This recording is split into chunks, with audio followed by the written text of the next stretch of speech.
Alright, welcome back friends. And as you know, this course is created for managers. So that means, hey, managers want a management summary. So in this slide, I'm going to talk about who is going to attack you, why are they attacking you, how are they attacking you, and what can you do about it. Now, obviously, this is a management summary and a lot of detail is not contained in this slide. Presents you with an overview. So script kiddies are basically people who are just starting to use the internet, starting to use exploits, and they could also use and attack your organization because, as we have seen, there's no budget needed and you can basically buy it online. So a negligent insider, that basically means that a user that has not followed the security awareness training or it's not properly tested whether he or she understands the security awareness training. So that could be a negligent insider. A malicious insider could be somebody that did not receive the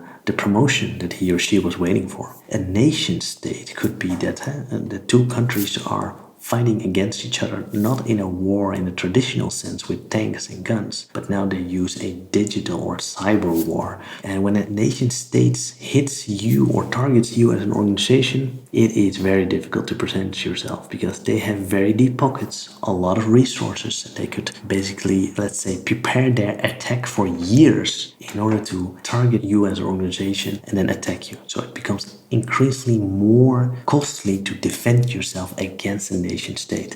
This presentation is not geared towards that actor. Let's be real. A nation state is a whole different ballgame. A criminal and like terrorism, they could also attack your organization. For instance, for financial reasons. I'm also jumping to this course already.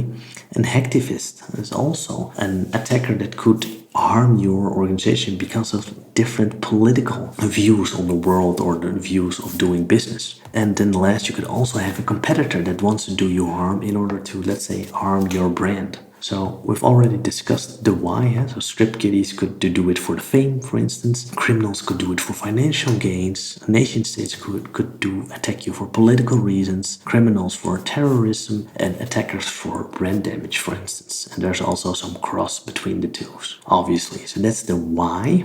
And now the how. Now let's say phishing is when a user clicks on a link or executes a attachment and a programming attachment that he or she should not have executed. And the user executes because the user trusts that email, which he or she shouldn't have trusted. Now, whenever the user clicks on the link, malicious software or malware is executed on the background that basically encrypts the data. Now, phishing is part of an umbrella term that is called social engineering. There are lots of different ways to trick users in order to execute files or click on links. Phishing is just one of them. Now, when a malware is executed, it could spread to different parts of your organization, often by software vulnerabilities. Software vulnerabilities also play a huge part in how this attack could actually harm your organization. Now that's the how, and these things are then all intertwined, so to say. What can you do about it? Now,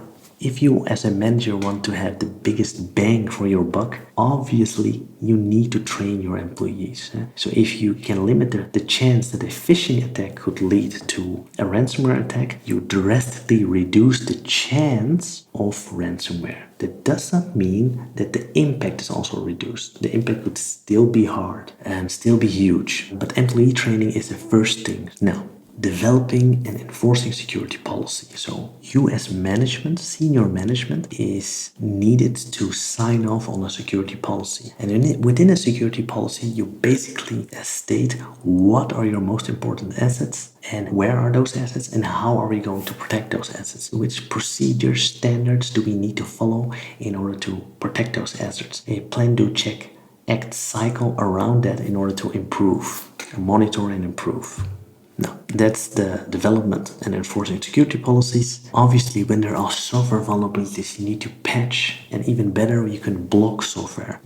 When software or things are blocked, then you prevent the attack from happening. And last but not least, test your backup procedures. So this is why only making backup it will not help you much, because if your users still click on links that make your organization vulnerable, then your backup procedure is getting tested very often, and you don't want that. Also, make sure you simulate a ransomware attack. So simulate a ransomware attack on the business unit, let's say, that has the best protections, in order to see how your organization would react, how fast it is spread. Does the business unit detect the attack? Can it respond within the time that you as an organization want to respond? Because you can imagine that when it takes multiple hours or maybe even multiple days in order to restore your backups, that's maybe not enough. Your company might incur such a high loss that the continuity comes into, let's say, question. So not only make sure you have backups, test them also and simulate this attack so that you can know where you stand. So that's ransomware and the protection in a nutshell. In the next slides, obviously this course goes much deeper into all the controls and the checklist, but for you as a manager, you need to know at least this. Alright, in the next slide I will talk about the framework that I will use in order to explain all controls. See you in the next video.